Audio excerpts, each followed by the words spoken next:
So tonight I'm going to be working on Yupo paper. And for those of you not familiar with Yupo, it was originally designed for watercolor, but I'm going to be using all acrylics with it tonight. Um, and what I like about Yupo is it's a bright white paper. It comes in little pads like this. This particular one's 5 by 7. But you can also get them in 8 by 10, 9 by 12, 11 by 16. And then I do order it by a roll as well. So if I wanted to do say a 36 by 48 inch painting, I just unroll it on my living room floor and mark it out and cut it. And then I adhere it when I'm done to a gallery panel, which is what Dave was when he saw the owl last year. That was a 24 by 48. And that was done on Yupo paper, adhered with gel medium onto a gallery panel. And it's nice because I don't want to have to put everything behind glass. And Yupo, I can varnish my paintings just like you do on canvas. And I just love it. It's a smooth, slippery surface. It's made of recycled plastic. It's made in Japan. They take recycled plastic, they mold it into pellets, take all the color out of it, and then they extrude it into this beautiful bright white paper, which is really, really indestructible. If anybody has painted on it in watercolor, there was this old kind of train of thought, don't touch it with your fingers because you will leave oil deposits behind, which would act as a resist. But I like that.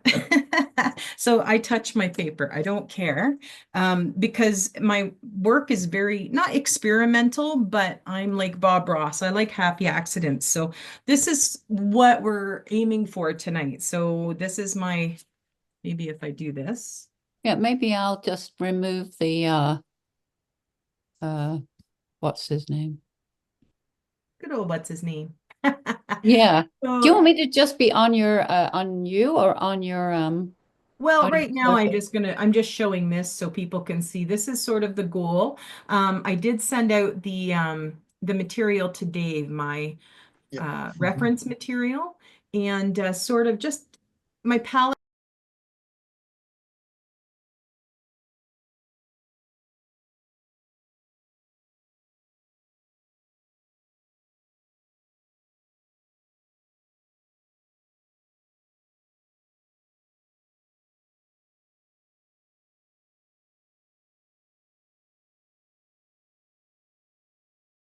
colors were there, and also sort of I paint in 3 stages. My first stage is my energy. Usually I love painting birds and birds taking flight or landing. You can have a lot of fun with expression and movement on your paper. So you can reduce me down now, Jane, and just focus on the painting. Um, so what I'm going to do, my very first stage is I'm not going to be shy. I use all fluid acrylics, as you see here, because they are designed to move. Fluid acrylics on Yupo, you will see here, I come in on my initial stage. Now, for people who are familiar with a bit of landscape painting or plein air painting, things, if you want them to recess into the background, you make them a bit blue, um, and they'll tend to look farther away. And warmer colors will bring things to the front. And right now I'm working on the initial layer, layer 1, and that's going to be my background. I'm just going to go ahead and splash some water on there. Got to break up that bright white paper. And I'm kind of mixing up a gray. Now, I really like on my reference, there's one of the Jack in the Pulpit that's backlit. And I want to kind of represent that backlit. Now, backlit with the sunshine. Sun is that beautiful yellow gold. And when you look at the opposite of that on the color wheel, you get violet or purple. So what I'm going to do is bring that yellow gold into the center because I'm going to start with, see, I don't draw. And for those of you who want to draw, I would suggest if you're going to try this method to use watercolor pencil because as you put the paint and the paper and the water on the paper, your watercolor pencil will disperse. And if anything's left behind, well, it just sort of adds to the design. So I'm going to come in again, just lots of water, see how it's moving. And I can pick my paper up, let things dribble. Tracy, would you like us to paint along with you, or are you going to have breaks where we catch up to you? You can paint along with me if you like. Um, yeah, I think, What would you prefer? um, I think it's just up to the individual. If you want to paint along with me, wonderful. I do talk a lot, so it's not that I will take breaks, but I will have to blow dry at certain points too. So we'll get the sound muted when that happens, and you can catch up while I'm blow drying too. Um, so right now, this is just my initial layer. Um, we're gonna have that backlit sunshine. Now, of course, this is yellow, opposite on the color wheels, purple. So I'm coming in with a violet. Again, lots of water. I'm gonna let them mingle. And I'm just surrounding it. I'm using Payne's Gray with a touch of alizarin crimson. I got a little bit of manganese blue in there. That was a boo-boo. But happy accidents. You never know what's gonna happen. I'm not worried. I don't stress much when I'm painting, so I just try to embrace it and enjoy it, and I'm playing like I was a little kid again. Um, I know somewhere I'm gonna have that one stalk here. Now, because the background's just stuff, I'm not gonna sweat the stuff. I don't know what the stuff's gonna be yet, but it's gonna look like leaves. That's why when I did my reference photo, it was a montage of different images because I don't always choose just one.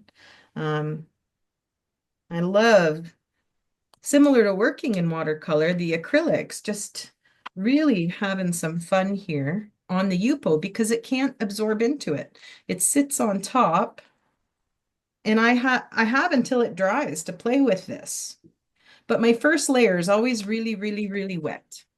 And what I like to do, this is cotton yarn, and I soak it in the water. And if you're doing anything with florals or trees and need branches or stems, you can take this and pull it, the wet yarn, through your wet paint. And with the Yupo being non-absorbent, it just takes it right back to the white of the paper. And because this is background, this is going to dry a little lighter. It's not quite as light as watercolor dries. And I don't mind that because this is background. This is just the stuff. So if there's things that look like leaves and stems, that's okay. I don't mind. But I don't know exactly, what they're going to be. It's just the forest floor. Lots of good things on there. And I can come in now. I can kind of suggest, I love wet Q-tips. I can come in and just sort of suggest if I'm going to put that um, Jack in the Pulpit. My center of interest is going to be that beautiful flower head right here. And pardon my sniffles. I brought home a Swedish cold. That was my souvenir. Um, so I'm going to bring in, this is just, and I'm just kind of drawing it out with the Q-tip. I can also kind of make some leaf shapes. Now, this is my first layer. It's not to say that these things are going to stay here. I don't know. I'm just making marks. And I'm not worried about it. I know I'll have a Jack in the Pulpit there when I'm done. But how the leaves will take place or any of the other goodies, I'm not entirely sure. Now I'm gonna do a little bit of just spattering. I like doing spattering at this stage because it just looks like it could be bugs in the background. It could be buds. It's amazing once it dries how these sort of just sink into the entire um, you're creating this landscape in the background that is sort of mysterious. We don't know what it is. I like my detail to be on my center of interest and my background to be nice and hazy and fuzzy and sort of mystical, magical, your imagination. And when I do birds, I work the same way. Basically, with any animal, I work the same way. The background's made up, and it's usually done on really, really wet surfaces. I can also come in now. I'm not sure if all of you are familiar with color shapers. I do love them. These guys, I've had these for years. The paint's coming off, and I've glued them back together a number of times. But these guys are really great for making shapes as well. And they'll make lines. I can kind of start making some lines, and they may be there when I'm done. They may not be. I don't know. We'll see. But I can start, and I can start to draw and suggest with this too. And it's just moving the wet paint around. That's all I'm doing. Moving paint around. It's fun for, suggesting veins and leaves. Now, one of the things I love about this stage is I'm actually ruining the acrylic paint. You're not supposed to use it with this much water because I'm breaking down the little paint molecules. And what happens is the pigment starts, those little molecules of pigment settle down on top of the paper and the water sits on top. And as the water evaporates, whatever lines I make using my color shaper will still be there, but they'll be so subtle. And so I just love to doodle and sketch, and I do it with my color shaper, and some stuff stays and some stuff I paint over, and I never know what I'm gonna have when I'm done until I'm done. There is, in the second stage, when I get to that, I start filling in bigger shapes and I start looking at some of these lines that I'm making. And I start wondering, compositionally, does this work? Compositionally, does this work? Should I maybe, subdue this, bring this forward? And as I fill in those shapes, the composition starts to come out and become more exciting. And, that's when I make a lot more of those decisions and I start working on those big shapes. So I'm liking this for my background. I think I'll come in with just a bit more color. I'm going to make a little bit of a brighter orange color to come along the top. Well, it's sort of a little wet. Because this is backlit, the red of the Jack in the Pulpit, where it hits the sun, is appearing orange. And I'm gonna just put that in now. And there's also this neat phenomenon when sun hits objects, if it's bright sun, they get this aura. And we notice it without consciously noticing it.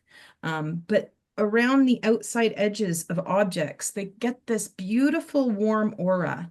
And if you kind of highlight that on things that are in the sun, it works so wonderfully. And when we look at it, we can't understand why a bright orange line works, but it does.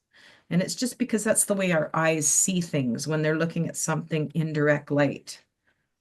So you can see this stage, lots of water, very pale. I'm working on those warmths. I'm adding them in, of course, with the backlit. We want it subtle. I don't want anything too harsh. And I want to kind of reestablish where the center, I'm not sure what that's called, if that's a stamen, this wonderful little part that's so important to a Jack in the Pulpit. That's sort of the thing that makes it a Jack in the Pulpit. And I really like, there's sort of like a seed head. I'm just going to suggest it using my Q-tip here. And again, this is all really If I turn it upside down, it would make more sense. just coming in with this. And I'm just going to make some suggestions. So I'm working in the positive and negative here. So I've got some shapes that I've made lighter, shapes that are darker, just sort of to suggest that, yeah, there's something coming out here. And just trying to balance that lovely violet around those pieces. And now, one of the fun things about this yarn is you can also put it in paint and drag it through. I'm not going to do that tonight, though, but I am going to put it back in my water.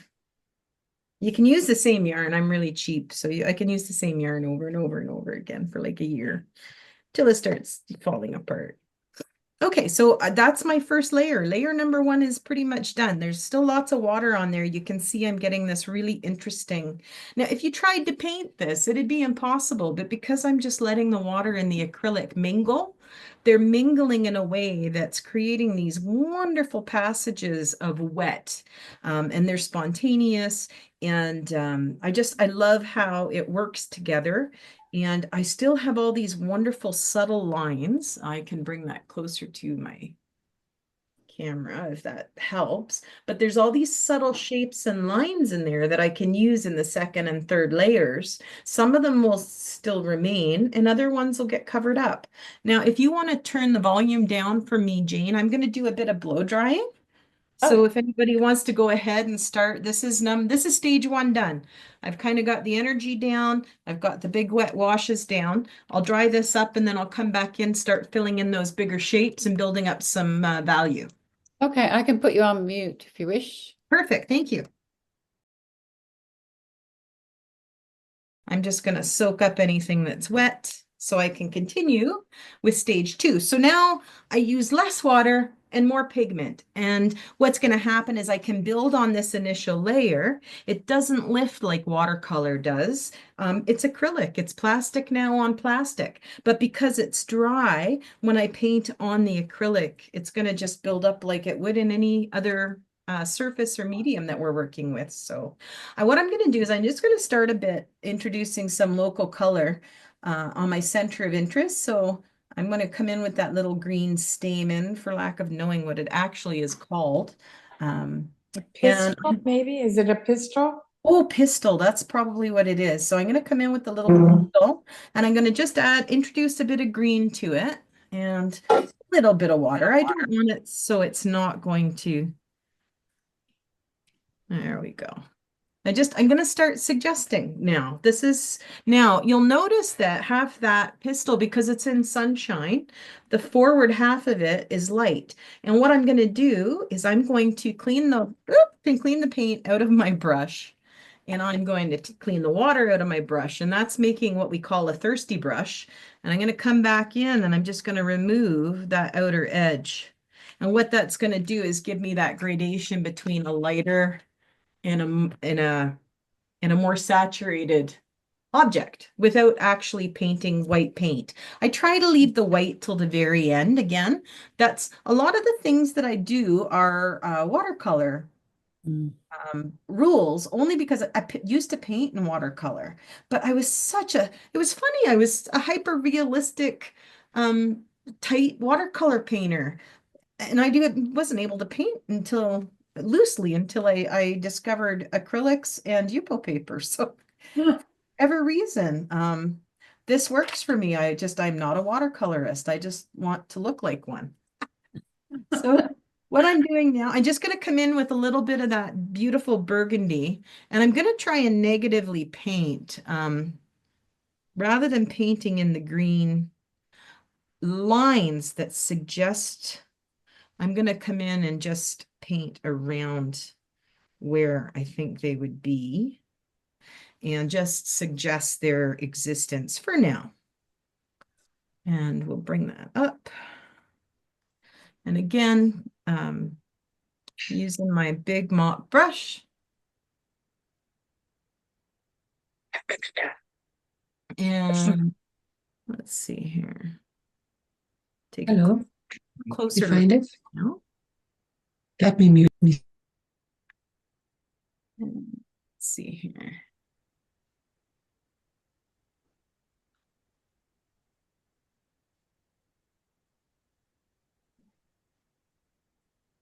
As you're putting this second coat on, Yep. Does it, I'm assuming it dries a lot quicker? Well, it does because I'm not using as much water. So Yeah. this is more pigment and less water now, but because I'm using fluid acrylics, I still get that lovely juicy feeling. I still feel like there's water there. And most of the colors, if you saw my list of what I have on my palette, they're all transparent colors. So everything that I put down, very much like watercolors, it's going to glow with the underlying layers will glow through. Okay. Okay, so that gives me a bit of shape there. I can fix that up because it's not quite 100% right, but you know what? Nobody's gonna know. Well, except for you guys, but you won't tattle on me. That's better. Okay, so I'm gonna come in and just start suggesting the bottom now. Now there is some striations or striping or whatever you want to call it on this bottom stem or bottom portion of the jack and the pulpit. And I'm hinting at them, but I'm not painting. You'll notice I'm not painting anything with super thick paint yet. I saved that for my final layer where I come in and I turn the lights on. I do my darkest darks and my lightest lights. And that way, you know, I've got lots of opportunities to do corrections and change things. Now, you'll see I've got a big puddle of a dark, I don't call it black because it's a black that I make, and I keep it in a little jar beside my palette. And what I love about making my own black is that when I put it on my paintings, it separates. And you'll have passages that look more blue and passages that look more black and passages that look a little gold. And I make it with almost equal Oh, part shoot. ultramarine blue and azo gold with a little drop of alizarin crimson in there. So I'm just kind of paying attention right now to where the sun is hitting that flower. Again, came in with my thirsty brush.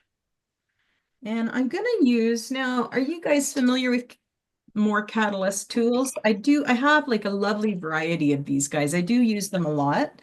They're great for suggesting line work. I'm going to come in and just suggest the back edge of this flower here without actually painting it with a paintbrush. I'll do this quite a lot. It just gives you a different mark so it doesn't look like a paintbrush. And I can continue to do that here and bring that down. Now you'll notice that I'm keeping this dark. It's a bit on the warm side, and that's what I want because this is going to, as we build these layers up, they're going to keep getting closer to the viewer and separate that from our lovely background. So these lovely cooler colors, these purples, this lovely bluish gray, those, and even the yellow I chose was a bit on the cool side. So that's going to push that background back. And as I build up these intermediate layers, they're going to pull forward. And as I get closer to me, those layers will get warmer. So again, just using the tools that I have to make different marks. I could paint everything with a paintbrush. Well, where's the fun in that? I like just trying out a little bit of everything. I'm just going to come in and suggest that there. And I'm going to let that move a little. One of the things you have to keep in mind when you're working from photo references is that your darks are not black. They'll look black in your photo, but in real life they're not. So, you know, try and keep them a bit lighter than black. Anybody that's painted for a long time, you know, we can go into exhibitions and we always know who's copying their photographs verbatim because their darks are always too dark and their lights are always washed out. So it's like, I know, but we all did that. All right. I'm going to come in now. So I'm focusing on my shapes. I want to make sure all my shapes are correct. And I'm going to come in, I'm going to go back to the green a little. I'm going to come in on this little edge here, green, and this comes around like that in green. And we have kind of a little lip here. And again, using my big brush, I don't want details. I can suggest lines, but I don't have to use my paintbrush to do it. I can use these tools instead and suggest lines that way. And that way I'm not fussing with the details. Those are done last. But I think what this helps you do is make sure that those proportions are correct. So whether you're painting people or a bird or a flower, you just want to make sure that your proportions are accurate. And that's what I do at this stage. I make sure that what I'm doing doesn't look ridiculous. And then everything, this is usually the stage that I call a beautiful mess. Because everything kind of looks like a little messy until I start to rein it in. It's like herding cats. So I'm going to start working on a bit of the leaves now. And I'm going to use the dark that I made because I know it has this lovely azo gold in it. And if I add a bit of blue, I'm going to get a bit of a green tinge. So I can even, if I want, I can put in just a drop of yellow. Actually, I'll go with the warmer yellow because I want it to bring it out. Now I'm getting a really interesting olive green. And I'm going to come in and just sort of, I love negative painting around shapes. And I want to suggest leaves without painting leaves. And I think I managed to get into my manganese blue again. It's determined to be in this painting. And I'm just looking for opportunities right now. I'm gonna let that do what it wants to do. I'm just cleaning the color out of my brush and I'm fading the color out.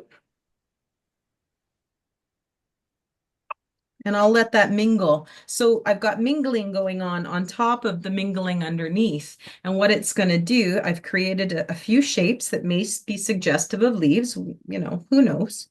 Pardon me. Let's see, I'm going to bring that up. And that'll suggest a stem. A little too much of a stem though. And so I'm kind of thinking too, I want to connect. I'm going to start connecting some of the shapes that I build. And I find with florals, it's nice to use dark or light. You either have a path of dark or a path of light. Don't make a path of flowers. That's overwhelming. So what you want to do is have suggestions of other flowers. Have one of them your focal point, your superstar, your bride on her wedding day, and everything else needs to pale in comparison. So instead of using your flowers to move your eye around your piece, you can use dark and light. Carolyn Holman was a fantastic watercolorist. We just lost her. I think it was last year, Carolyn passed away. But if you like the idea of that, she's famous for using that in her watercolors. She called it the path of light. It's not something I unfortunately can take credit for. It's something she did. Now I'm just taking some color. I want to get some darker color on my palette, just making a messy brown. And I'm just gonna come back in with more drips. So you'll notice I did lots of dribbles in the first layer, but they kind of melded into that background. And all that is suggesting stuff. It could be light glinting off little pebbles. It could be light glinting off pine needles laying on the forest floor. We don't know what it is. It's stuff. It doesn't matter because it's just there. And if we focus on it, well, then we're ruining our center of interest because the painting's not about the background. The painting's about that lovely Jack in the Pulpit. And I have a lovely muddy brown now. I pulled it to the side. I'm trying to keep it far enough away. I'm not going to really go back into it. And let's see now. I like that. I like that. I'm going to come out and I'm going to try and pop this area out more. And so how do we pop something out that's light? We surround it by something that's dark. So I'm going to come in with a darker color. I'm going to keep it a bit on my cooler side. And I'm going to use, this is Payne's Gray that I've got here. And I think I'll add a bit of gold. Oop, I've got to drop a ultramarine in there too. So this is actually kind of a muddy green that I've made with that damn manganese, sorry. Cursing at my manganese. So I'm going to come in now and I'm just going to pop out, oh, not enough pigment there. See, sometimes I'm a little too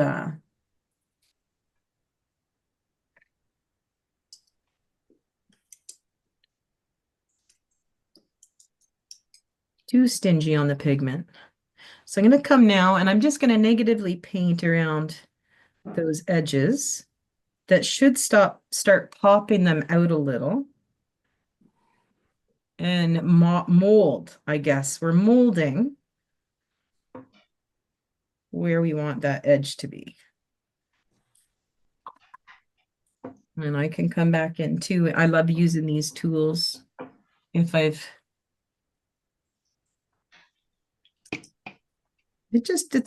it helps me model things.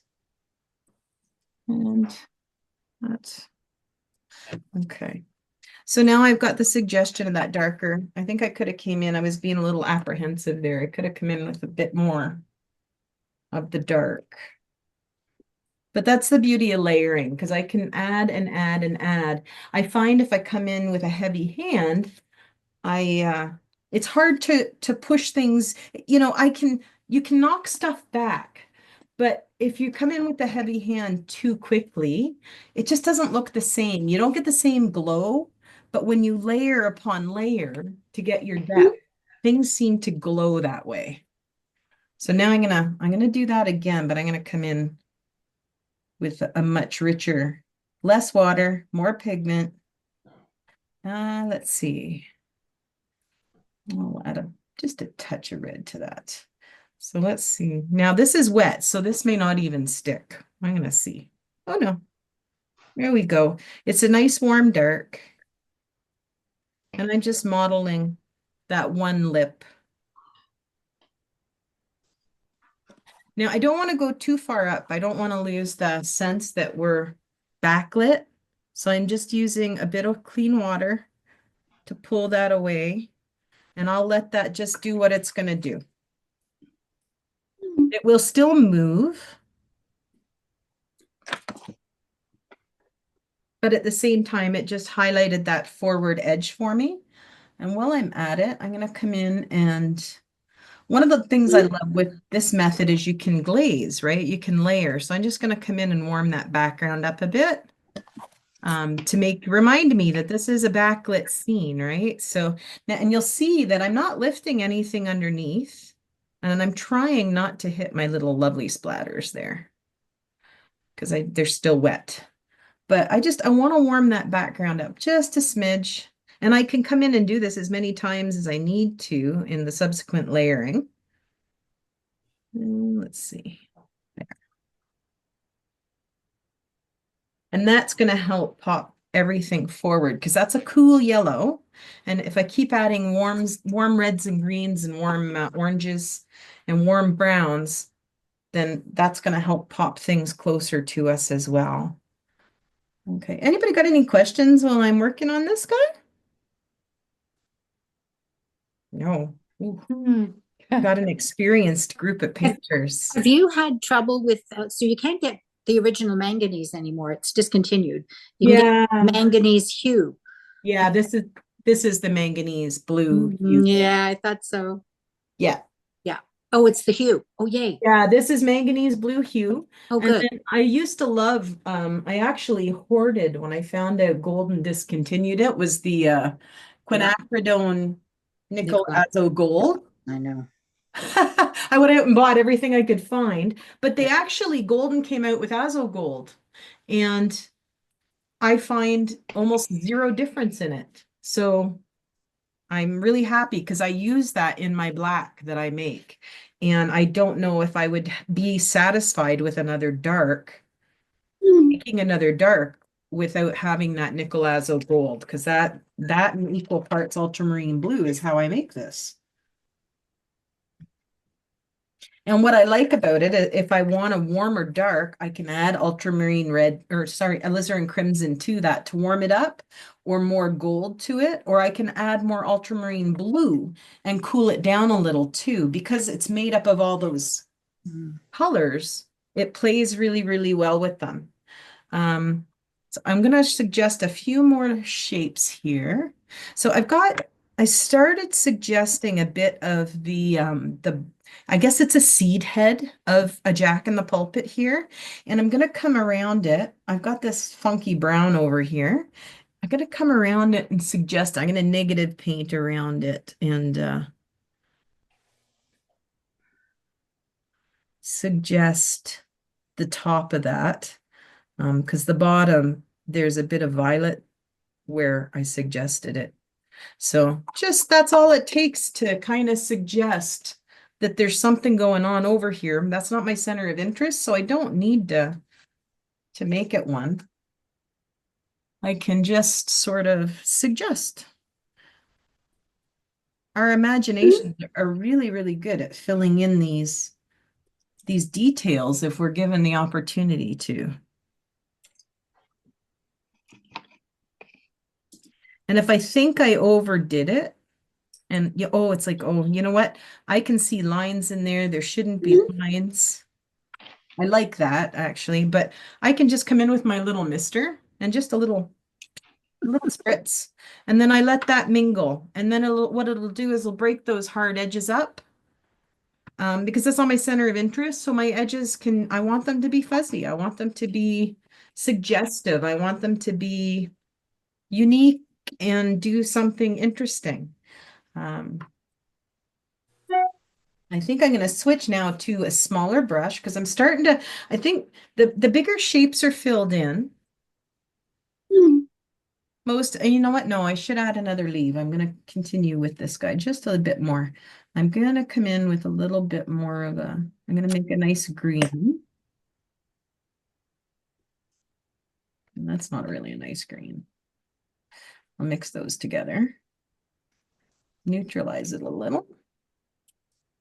And actually, because I want to suggest a leaf in the background, I'm going to blue that up a bit because I want it to disappear into the background. So I'm going to come in here and I just want to suggest there's a leaf kind of coming. Oh, that's too blue.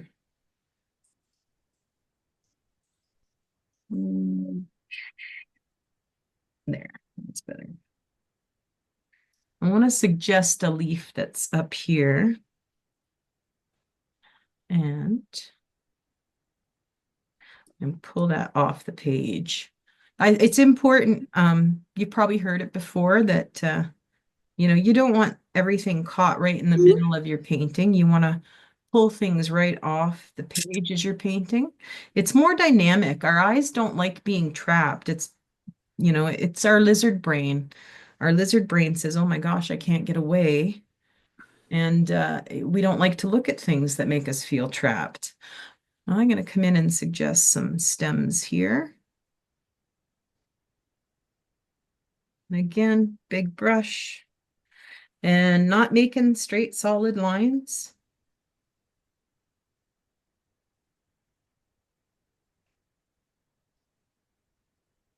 And let's see, I feel like, yeah, we should at least attempt to suggest a leaf here. I think the one that I had earlier was a bit big, so I'm going to come in with a smaller leaf. And I'm just going to come in and suggest that outer edge. I'm just using the colors now that are on my palette because it's everything I've got here in the painting has been in my palette. So it's been in my painting up to this point. And, I think one of the best pieces of advice I ever heard as an artist was, color is only as good as the neutrals that surrounds it. So this is my focal point. I'm going to keep my brightest orange, my brightest red, my brightest yellow, my brightest green in this area. And everything else, I want to neutralize it by adding the opposites on the color wheel or using the mud on my palette just for mixing all my colors together. And what that does, it just makes that backlit golden hue more important because everything else is neutralized. So just remember, the bride always wants to look the best on the wedding day. She's the only one that's allowed to wear white. So our center of interest has to be the one that has all the interest. Now, I'm thinking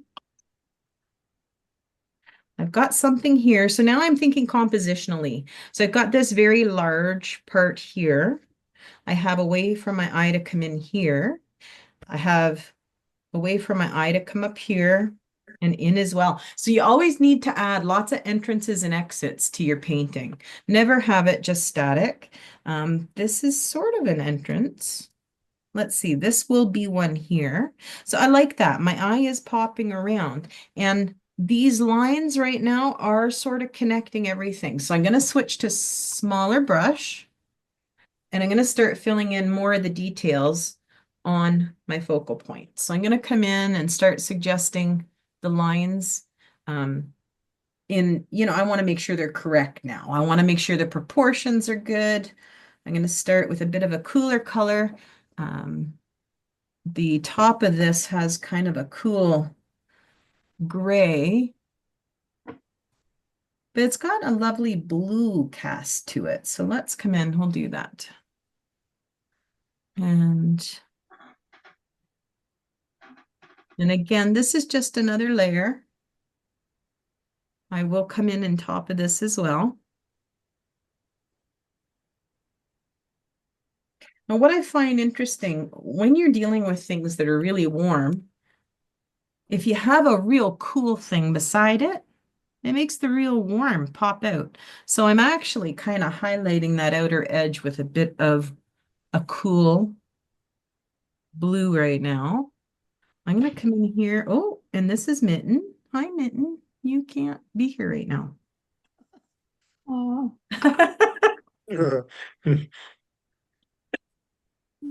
She's my painting buddy. She likes to come up and see what I'm doing. I even fed them just before we started, just hoping she'd just go to bed, but apparently not. No. Okay, so now this is the type of situation. I love that cool color.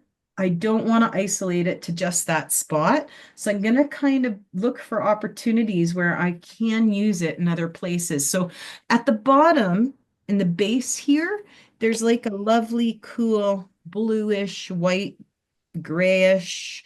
I'm not sure what color it is, but as long as the value is right, I can add it here. And now it's not just isolated up here. Like it doesn't look like an important thing, but in the overall composition, it's this little suggestion that will become important. We just don't know it. You know, when you look at somebody's work and you don't care for it, it's because there's these little, they don't take the opportunity to look for these opportunities, and things just, they don't play well together because they're not including them everywhere. So I'm just going to drop a little bit of this in wherever I can find an opportunity to do it.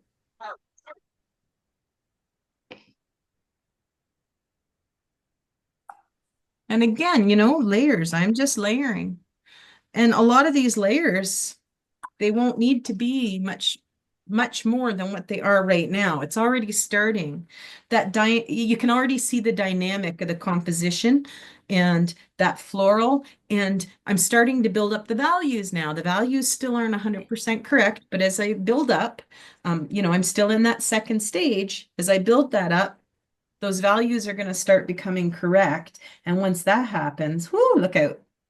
So I'm going to come in, I'm going to still working on my center of interest. And again, you'll notice I'm not using a super small brush here. I'm using, I don't think this is a 4. Oh, it's a 6. I like round brushes. I use them a lot. I don't use flat brushes very often. I have lots of them, but I don't know why. I just prefer round. That have a bit of bounce to them. I like the synthetics. And I like them when they come to a nice sharp point. Do you use the same process for animals? I do. Exactly the same process, but whenever you have something with eyes, whether it be people or an animal, those eyes become your focal point. They become the center of interest. And what I do is I build up in just the same way, and I work from the eyes out as I'm building up that focal point.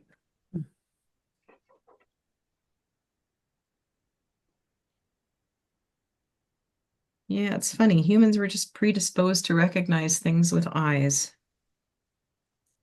And now I'm kind of using the strokes as well here to suggest the shape of the top of this lovely Jack in the Pulpit. So, there, because you can see those underlying layers, I have, those brush strokes can help. I'm wondering now whether my failed attempt with Yupo was because it was watercolor. I thought it was acrylic, but it just kept lifting and lifting and lifting. It could be. That's one of the reasons I never cared for, like the reason I started painting on Yupo is because I had bought quite a bit of it for a watercolor class I took years ago, and I didn't have much success with it. The same thing, it was lifting. And with acrylics, it doesn't lift. I love it. So it's like, yay. I started using up my Yupo, but I just discovered that all the things I loved about watercolor, I could duplicate them with acrylic on the Yupo. And you can do the same thing. Now, if you didn't have Yupo, you can use all of these processes, still work with the lots of water and the layering on like a really well sanded board. If you gessoed it a few times and sanded really well between coats, you can do all of these sort of methods with lots of water and pulling the yarn through. This is one of my favorite tools. This fell off a Christmas wreath 20 years ago. And now I just wet paint and I just pull it through wet paint and it makes wonderful fur, wonderful branches. It's just, you just never know what you can make marks with. And anything that's got a smooth, slick surface will work. I think I first used oils on Yupo, or alcohol inks, that kind of thing. Oh yeah, alcohol inks. Yupo is and alcohol inks are a real popular pairing.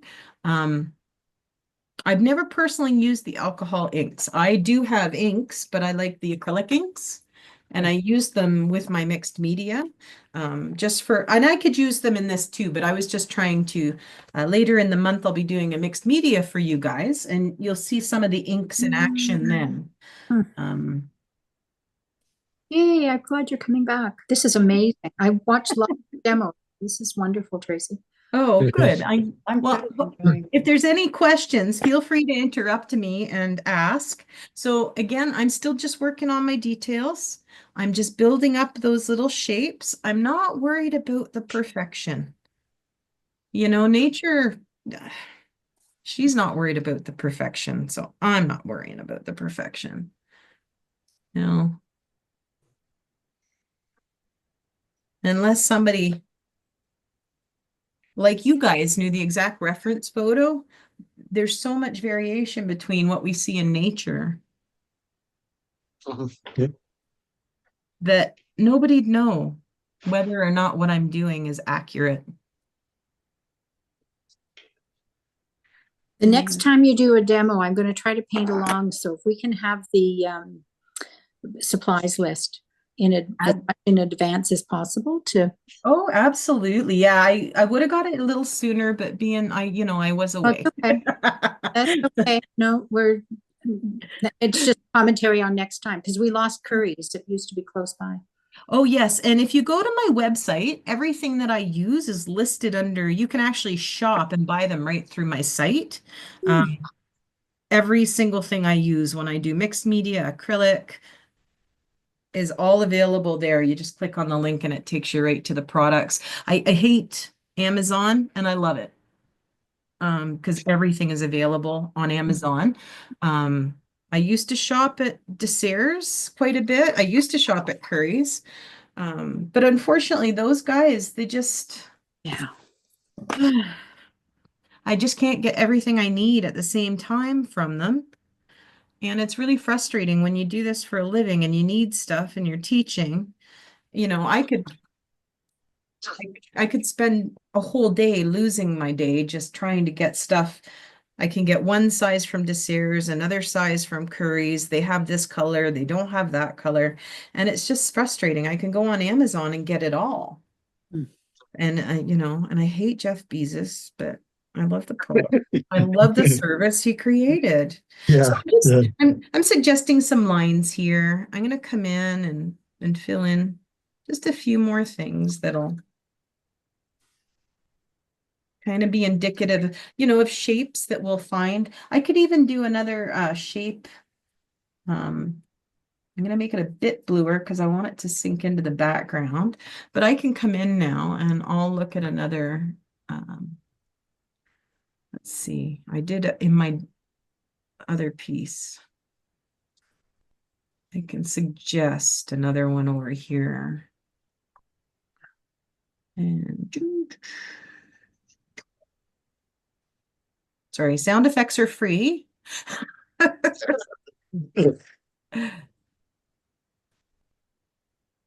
So I'm Are you just, just I don't have to paint this in its entirety. It's just a shadow of one in the background here.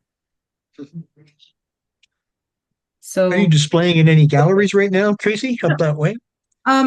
I used to do quite a bit with the art gallery at Bancroft, but Okay. this strange phenomenon happened where my paintings sell so fast after I paint them, I can't supply the gallery. Oh, wow. Well, It's that's a not good a position to be Thing in. to have, isn't it? it's, it's Yeah. so Yeah. yeah, really what I do is when I'm finished painting, I post stuff on Facebook and inevitably somebody says, "Oh, I want to buy that." So, Well, oh, okay. that's great. So yeah, it's a wonderful issue. Now I do have a few pieces because I'm teaching at Fleming a lot. They asked me if I could put some work in the bookstore there. Okay. They Yeah, yeah. they've converted their bookstore into a bit of a it's a really eclectic little space now with artwork from the people teaching. Oh, great. But there's also art supplies and things that are useful for students. And it's a neat little spot. And I did really well there over the summer, actually. I sold almost everything that went in because it's a busy place. And Oh, yeah. but that's about the only place right now where my work is currently sitting is Okay. Okay. yeah. I did really well on studio tour. I sold 18 paintings this year. Wow. Wow. Wow. So last year I sold 17. This year I sold 18. You're gonna keep upping yourself every year. I think so. I think so. Well, I thought I did well, but Corinne, the photographer who's my host, Yeah, yeah. he sold like 27 pieces. I was like, Nice. Nice. now I got to beat that next year. So really right now, I'm just suggesting again, the lights, the darks, and some of the patterning. I'm still not 100% on my values here. I recognize that this should be lighter, but I still have that final detail where I come in and turn on the lights. So right now I'm not worried. I'm working my way up towards getting that detail done. And the shape of my pistol's bugging me. How many times do you say that in your life? I have to change the shape there. That's better. The perspective on it was funny. So it's like, Now I'm gonna come in and just make a bit of a green up. I want it a bit brighter and a bit lighter. So I'm starting to add titanium white in to lighten some of these colors. And I'm just gonna come in now. And I love having the green and the red, this beautiful burgundy together. They're such a lovely combination. And they're going to find lots of my DNA when they X-ray my paintings in 500 years. I'm always using my fingers, and luckily enough, I'm not licking my paintbrushes yet, though. So Yeah, stay clear of that. yeah. Yeah, when I first started painting, actually, I started in oils, and somebody gave me all their old oils, and lead white was in it. Mm. You'll make this? Gee, wow. Well, Not good. Don't put that in your mouth. yeah. And I also had a little bottle of Terps, the odorless, Yeah. that was the same size as my stupid water bottle. Uh-oh. And I took a sip out of it one day, but I did not swallow. As soon as it hit my lips and I smelt it, I knew what I did. Ooh. I went Oh right to boy. my laundry tub and I spit it out and then went Yeah. and brushed my teeth a zillion times. And yeah, I was like, oh my gosh, don't do that again. That's crazy. Yeah, you'd only do that once, I'm sure. Lord. Yeah, I stopped oil painting shortly after that actually. It's I have asthma. Um Mm. and I find I'm really sensitive to smell, and Yeah. strong odors can bring back my asthma. And the it didn't matter how much I tried to ventilate, I just always was getting um, bothered when I was using oils. So it's like I switched to watercolor and tried that for an awful long time, and I just never got to where I wanted to be with them. I wanted to be a Chinese master, but I'm not Chinese, and I certainly didn't feel like a master. So right now, I'm starting to just play with the colors on my focal point, getting those, starting to build up those values, making sure the shape is correct, getting the values in there. But I am going to take, a bit of an opportunity. I'm a little worried about this alizarin crimson because it's really isolated to that one section right now. So I want to introduce bits of it into the other areas of the painting, but I don't want it to obviously be all alizarin crimson pure right out of my tube. So I'm going to muck it up a bit with some of the colors that are on my palette right now. And I'm going to come in and let's see, I'm going to take an opportunity. I think I can add some here. Now it will be alizarin crimson-ish without actually being alizarin quite as bright as up here. But all that is I'm just kind of unifying what's already here. And again, lots of water. Tracy, do you throw your acrylic water in your drain, or like it can plug up your drain, I'm told. Yeah, I actually have never had a problem with it. Like I'll dump this container in. Yeah. This just goes, I put it down. I live in a little building and the guys, they take that on hazardous waste day. I'm sorry, what do you dump it into? Oh, my water just goes down the sink. Oh, okay. But my palette, when I'm Mm. finished using my palette papers, they just, I have a garbage disposal room here in the building. And the guys know me and they just take it on hazardous waste day. They have a place where they store it. And then they take it when you can take old paint bottles and stuff back. So Mm. works out good for me. Yeah. I never put acrylic water down my drain. I don't want a big plumbing bill. I've had an artist colleague that had a real problem with that. Yep. Wow. Yeah, I've never heard that before. Oh, That's yeah. keep in That's right. mind. You put it into a large jar. What do you do with it? I usually run down to the curb. Isn't that awful? Oh, you put it in the city drain, town drain. That's really bad, huh? I Which put it on the one did I- weeds in my lawn. Oh, but in the winter, it's not fun running out with it outside. No, it's funny. At Fleming, they have water, big, I guess they're the 55-gallon Mm. garbage pails on wheels, and you throw your dirty water into these things. Ah. And I always thought it was because they strained them, and disposed of it properly. And then somebody told me, no, they roll them out back and dump them in the Yeah, they don't. behind the college in a rock pit. It's Yeah. like, Oh boy. what? Oh. No, I'm not loving you so much right now, college. They don't want it going down their drains and plugging it up.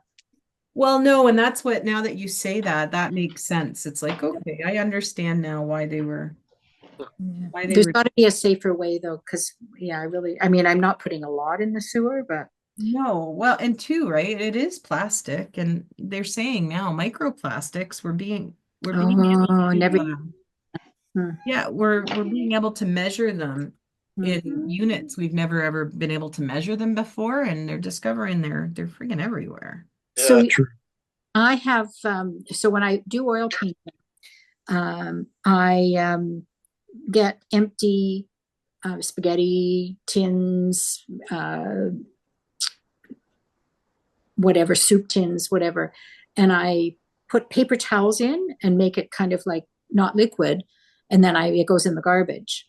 Yeah, that's a great idea. I guess I could do the same, although I find that you're using the same thing of water over and over. I change mine more often, so the Oh volume. no, I just leave mine dirt. Well, I can paint, like I try to paint 8 hours every day, and that water will be the only water I use all day long. It'll Wow. just be dirty, and sometimes I'll just use the dirty water instead of actual paint on my first initial stages, because it'll be the color of tea sometimes. So That's interesting. Yeah. yeah, that was an old watercolor trick too. You just use your dirty water. So you'll see now that the details starting to pop out. I'm working on my values, on my center of interest, and they're starting to become, I'm starting to do some of my highlights and highlighting those edges. And now I had to darken that leaf in the background up here. It was just getting a little too much attention. And there's still some opportunity to highlight. Let's see. I think I have an opportunity there as well. And I'm coming in with my warm colors because, these guys are backlit and we want that nice golden glow along the edge. And the nice thing about this is I can come in once this layer is dry and just go right over it with yellow on top of the white, and it'll just pick up that lovely golden glow, which, we all want that golden glow.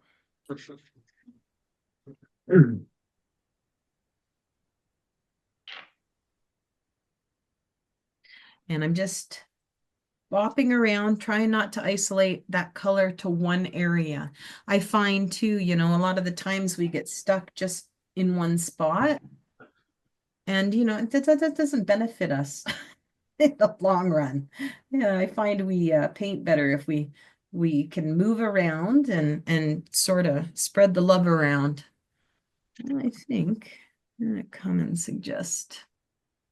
Now, of course, this lovely seed head in the reference photos is green, but I like the warm colors I have. I don't really want to introduce green. So I'm taking my artistic license and I'm not making the seed head green.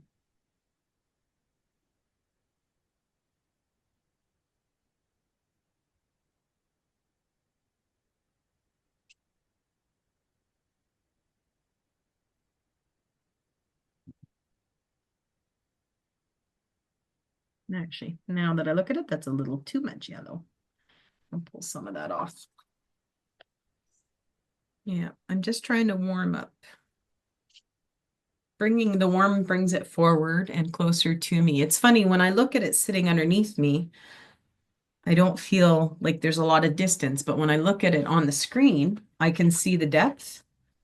So sometimes it's nice to be able to just step back and take a look at it from a different perspective as well. And again, working on just sort of highlighting these edges,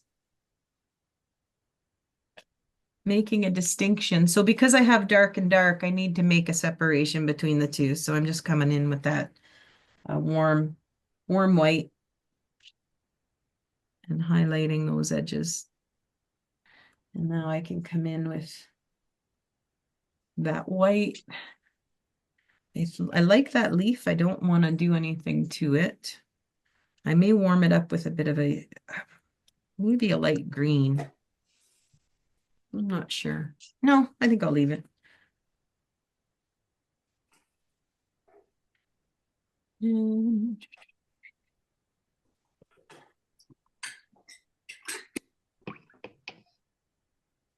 And you'll notice I'm not with the leaves. I don't want anything. I don't want the detail with hard edges there. I'm sort of going in, I'm looking at that one reference photo of the backlit one for that upper leaf. I'm going to come in and, oh, that was not what I was expecting. I wanted white. A warm white. That was very, very, very gold. I'm coming in now. I'm just going to suggest the highlights on that leaf. I have enough dark and mid-tone in there. I think it just needs to, I need to break that up with the, and again, like I'm using a big brush. This is a 6. I'm not doing, I don't have a small brush out for anything in this painting. So the 6 is as small as I'm going. You know, for those of us who tend to work tight and put way too much detail, this is a good way to break yourself of that habit. I'm just sort of scanning the reference photo, looking for areas where light's hitting things. And I'm just popping in those lights. And what that's going to do, it's going to help me see opportunities where I can bring in darks. We can really turn those lights on. And I think it's the shape that's bugging me on that. Let's make it a little. Palette's a mess. Messy palette. And Mitten has come back for a visit. You need to go. Bye-bye. Right. Yeah, she figured out at some point this year that if she jumps on my painting table, I pay attention to her. And she's discovered that she just wants attention all the time now. Has she ever jumped on your painting? Oh, yes. I Oh, have boy. kittens out there with kitty paw prints in them. It was kind of interesting enough that I left them, but I kind of knocked them back a little so they weren't really obvious. Yeah, okay. And then I had another kitty before her that he stepped in the paint and then shook his paws and the paint splattered everywhere on my painting. And I left that. I think that's when I discovered I really like painting with lots of splatter. I'm going to come in with a bit more. So now I've got lots of the golds. I've got lots of those lovely warms. I'm going to come in now. I want to just start putting some darks in. And I'm going to make the dark. I'm going to keep it warm. So I'm adding some extra gold. But I want it nice and juicy because I really want these edges to pop out. Like, look at that.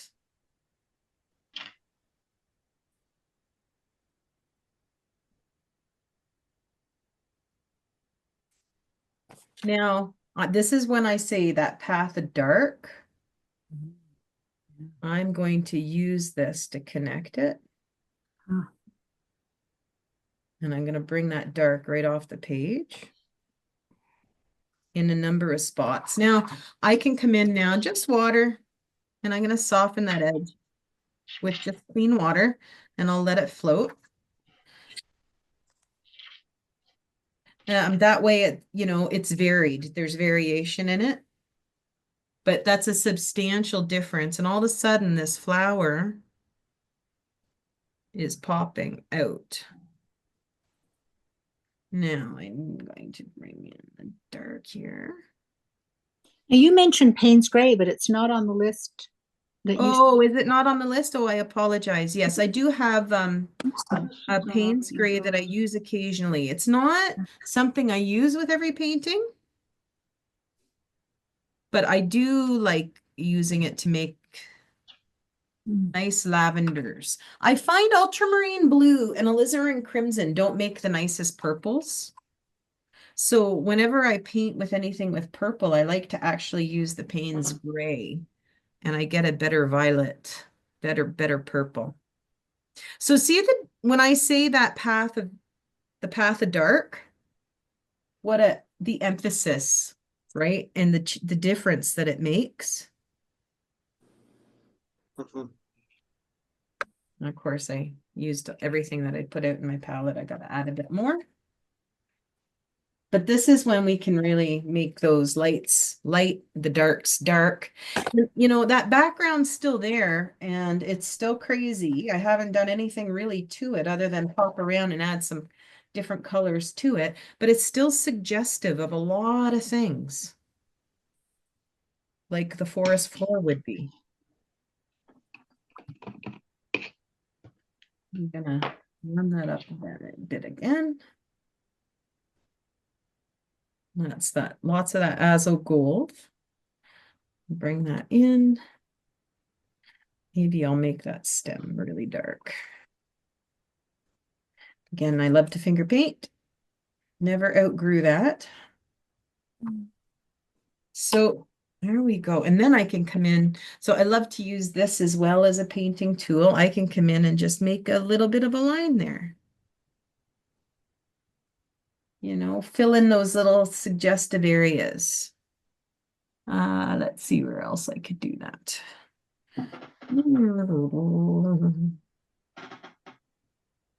So, you know, adding line without actually drawing or painting a line can be quite evocative and a way to connect parts of your painting together, right? So this is, I got that, I'm going to add a bit more detail, I think, to that one in the back there. A bit more suggestion. And I think that leaf needs a vein. There, that's what I was missing. Maybe an edge. So I'm just gonna pick this up and clean up that background. Nice. So I like those shapes. And again, just suggestions. Nothing's painted with a brush 100%. Nothing's, it's all different ways of making marks. And I'm looking at connecting what's going on here. I find there's a bit of a disconnect here. I have this line that's not really serving me well. So I'm going to just paint that out. Because it's interfering, I think, with this second pulpit flower. So I'm going to come in with just some white. I'm going to float it in over top, over that line. So the line kind of just fades and disappears. And then I can come in and I'll suggest that flower a bit more. And I can also remove some of that. So it's not quite so dark.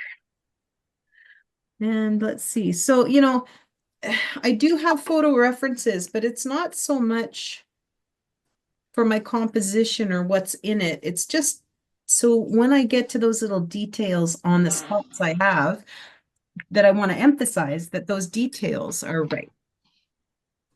That's all. When you're done with your picture, would you mind turning it around upside down to you, but the other way for us? Oh, Yeah. sure.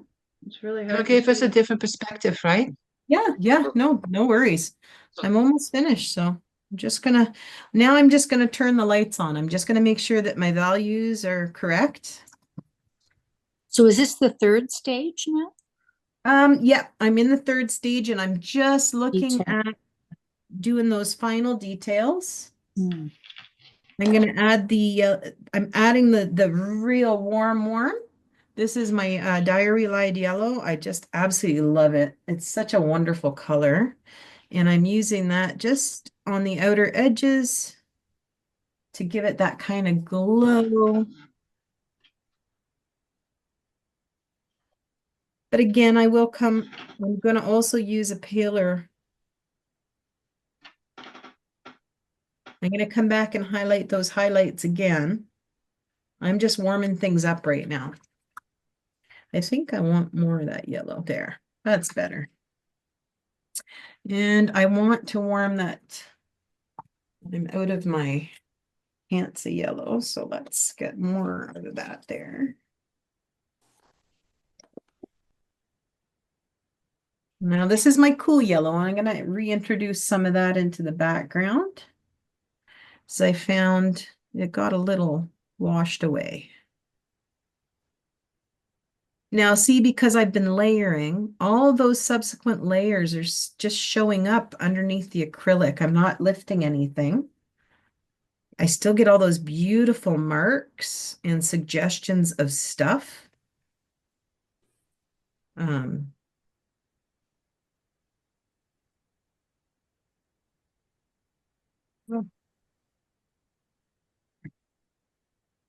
Okay, so I feel like I need some splattering. And I'm gonna come in with a bit of, oh, I think the red and gold, they're mingling.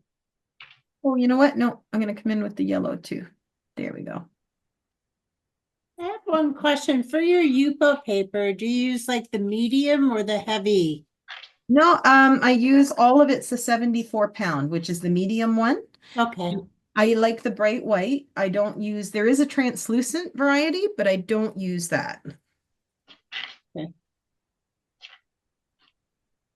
Now I'm coming in and I'm just spattering, and what I'm going to do, you don't have to leave the spatter where it falls. You know, if it doesn't serve you, lift some of it up, which is what I'm doing here and here.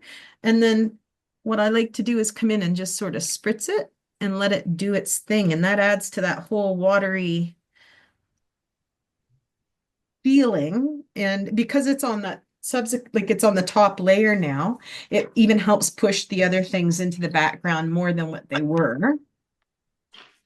And now when I hold this up when it's completely finished, you'll start to see that black, because it's a black I mixed. It starts to separate when it's on the paper. So my cat again. Sorry, guys. But what happens is some areas are more blue, some areas are more gold. Some of them, they just get this lovely neutral dark. Goodbye, Mitten. And so I really like the way it separates like that. And if you use black paint, you don't get that effect. So that's one of the reasons why I love using my own black. And again, if you want the kind of recipe for that I use, let's see, I use equal parts pretty much of the nickel azo gold or the azo gold and ultramarine blue. But the azo gold is just a tiny bit more. And then I added just a drop of alizarin crimson into that. And then I test it. I have sheets of Yupo paper sitting kind of beside me where I'll test everything and I'll make a mark and see if it's a color that I like before I commit to using it. Are you going to tell us how you mentioned briefly about using gel medium you're going to talk about the finishing? Oh, sure. Yeah, absolutely. Thanks. So I usually let my acrylics dry overnight before I put a varnish on. And what I'll use is and I'm just working on the little details now. I just want to add the lines. But what I'll do is I use just plain gel medium, matte gel medium, and I do what I call an isolation barrier. And the isolation barrier just protects your paint that's on this surface. And I do the whole thing, even the raw paper. And then once that's dry, I leave that overnight again. So it's got one protective coat on it. And then I use 2 coats of varnish, and I like satin varnish. Whether it's a spray or a brush, I use both. It just depends on the time of year, actually. And then I put 2 coats of varnish on top. And because I use the matte varnish, Everything has that lovely, consistent sheen. Did you say matte or satin? Well, matte or satin. I like the satin the best, but if I can't find it, I'll use matte. And Did- prior to that, you put one coat of gel medium on it? Yeah, so I do an isolation barrier, just using plain gel medium. And you can use any gel medium like matte, gloss, it doesn't matter.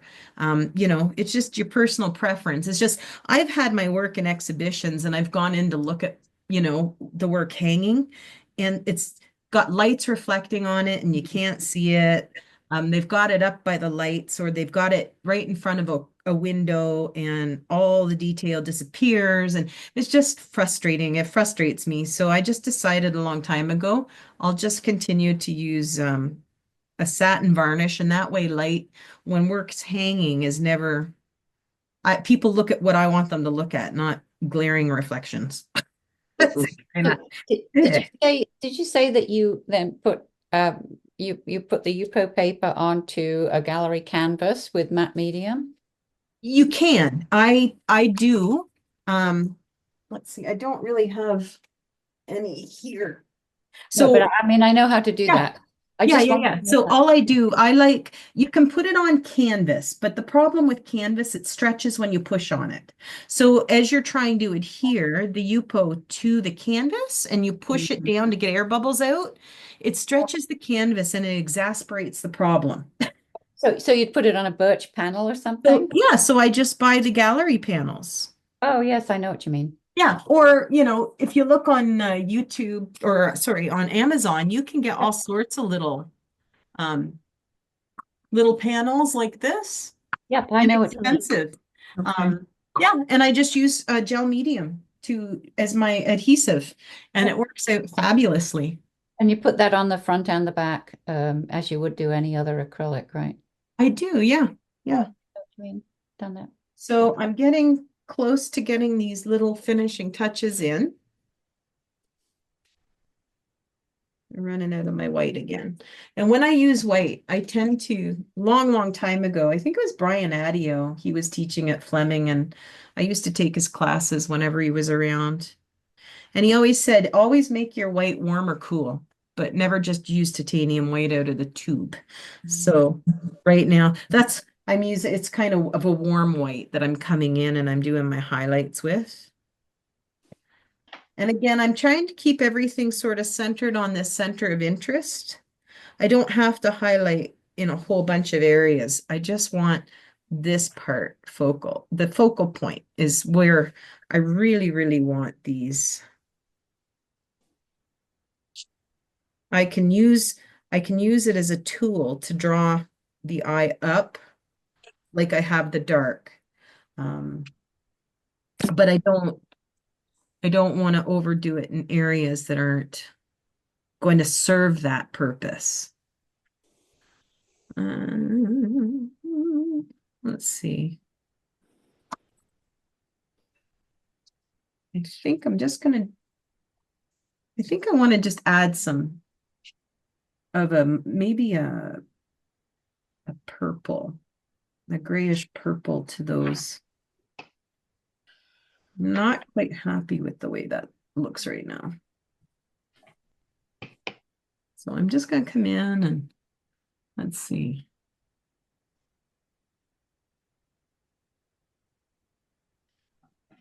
I think it's because I need it to sit on top of what's already there. So it's a value problem. 99% of the time, if you're looking at your painting and something's not working, it's usually a value issue. You just have to think about your values and go in and change them. Are you giggling because you know that that's true, Dave? Definitely, definitely. And I'm going to introduce just a touch of green here. So it kind of stands out from the object behind it. And again, I don't have to worry about that because that's not my center of interest. I find that one little line is a bit too strong. So I'm going to come back in, knock that down. that didn't really help. Knock that down a bit. There. Okay. Let's see. We can introduce a bit of the alizarin here as a ski jump. Okay. Come back over here. I want to check. I think. I'm gonna come here. Work on those stripes just a little bit. They're fairly important to the variety of plant. I'm very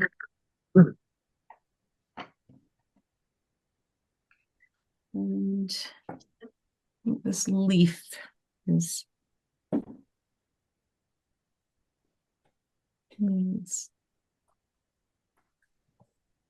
okay. So now I'm just looking for opportunities. Looks a little bit like a bird. Yes, does it? So now because I'm on the Yupo, what I'm gonna do is probably I want to clean up some of these edges. Now you guys don't have to watch it, but what I do is just take a wet Q-tip and I'll come in and I'll scrub. Because this is Yupo, I can scrub the paint right off. It comes right back to the white of the paper. So what I'll do is I look at my whole piece and I think, well, any mark or any dribble or any little dab, it can even be as insignificant as a little tiny dot. If it doesn't serve the composition, I remove it. I like clean edges. And what I'm ultimately trying to get is just a nice clean margin. And then I like to come in and do a border. And this harkens back to my watercolor days. I really loved pulling tape off and getting those lovely clean edges. And so I continued doing that when I switched to acrylic. And I love having those lovely clean edges. And that's really what I'm doing. I'll just go around and search for little spots that I don't think, is being served by what's there, and I clean them up. And no, I think I'm pretty close to done. Oh, you know what? I just see a little opportunity here. I can add in a bit of that cool again. I lost that touch of cool down here. So I'm going to bring that back in. Just to help. This all gives that plant that three-dimensional quality. And where we have warmth, when we have cool to offset it, it makes the warmth more expansive and makes it feel even more important.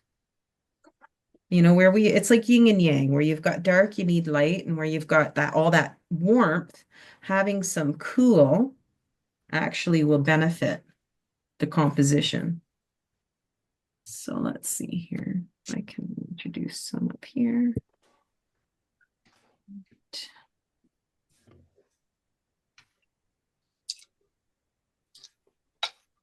Right. Not bad. I feel like I need maybe it's this.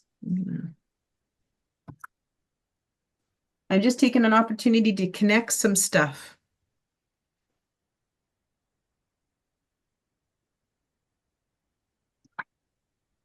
We want the eye to move around the piece. And I can do that using both color, line, and value to reinforce it. But, hopefully when you look at this, my center of interest is really obvious. And everything else is kind of plays second fiddle to that. That's the goal.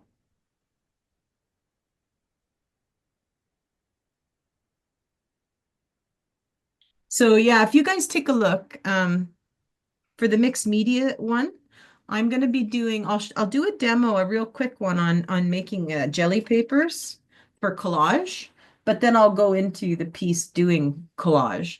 And for anybody that's been playing with jelly printing or mono printing and wants to know more about it, I'll just show you what it is that I do. And I'm going to do a video and probably post it to my YouTube channel. So if you're checking out YouTube one day, go to my website and it'll take you to my YouTube page. And yeah, you can check out some videos there, and hopefully I'll have one on making collage elements with the jelly plate before we do the mixed media workshop.